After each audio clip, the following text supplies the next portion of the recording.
Civil rights in the United States during the Cold War.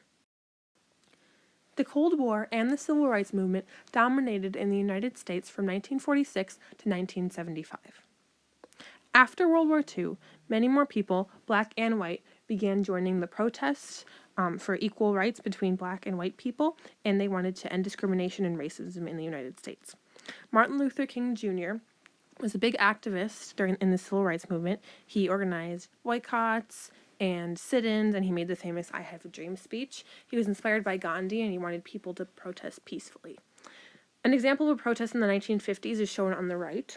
The Civil Rights Movement ended up being successful in 1964 and 65. However, there was a very long and hard road for the gaining of equal rights.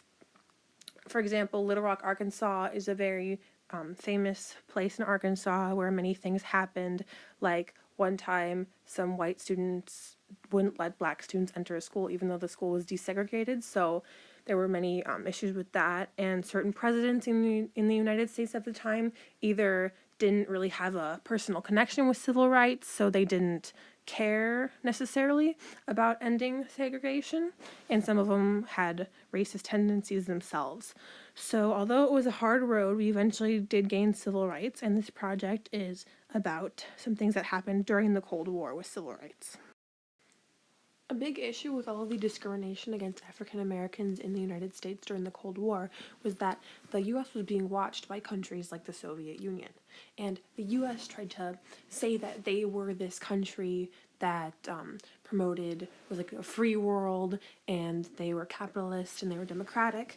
And they tried to bash the Soviet Union and say that they were unfair and just not a good place to be. And the Soviet Union, therefore, was able to use all of the bad things that were going on against African Americans in the U.S. to their advantage.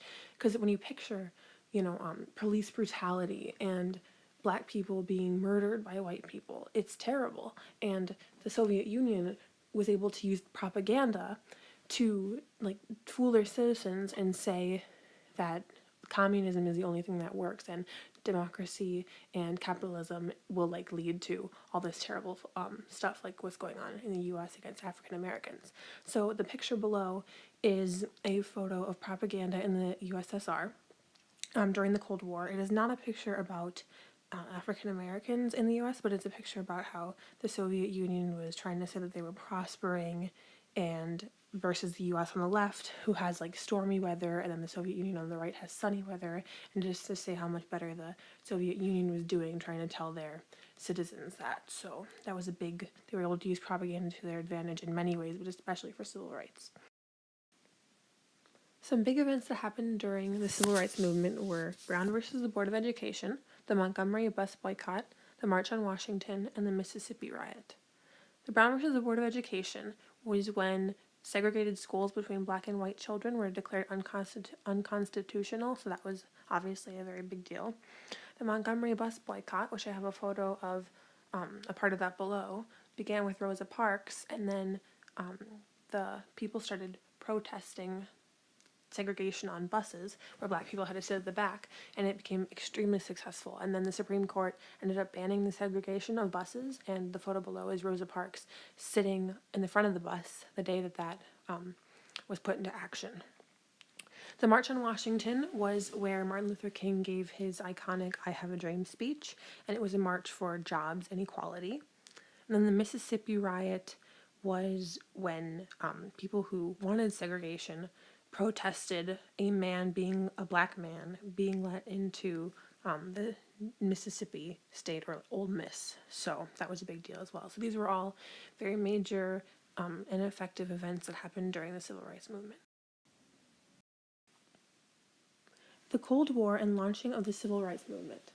In my opinion, a quote from rampages.us sums this topic up perfectly. Many historians believe that the Cold War helped the civil rights movement to bloom and become greater, as the U.S. had a lot of international pressure to stop the movement. The U.S. had to face criticism for not providing equal rights for all of its citizens. So, because of the Cold War and because of all the scrutiny that the U.S. was under, especially from the Soviet Union, it kind of, now at least a lot of historians believe that it kind of spurred the civil rights movement and kind of launched it forward, because we needed to clearly stop this because there were so many issues with it, and like that quote says, we were under international pressure. So that pretty much sums up that topic, but the Cold War and the Civil Rights Movement definitely coincided. I have always been interested in the civil rights movement. I find it very interesting. So many different people that we now know of and we hear all about were involved in it, and many big events happen that are very interesting to learn about. And when we started talking about the Cold War, and there was a section on what was going on in the US and civil rights came up, I thought it was pretty interesting, and to kind of see how those two things intertwined while learning a little more about the civil rights movement and how the Cold War affected that is pretty interesting to me. And so I decided to do my project on the civil rights movement and the Cold War.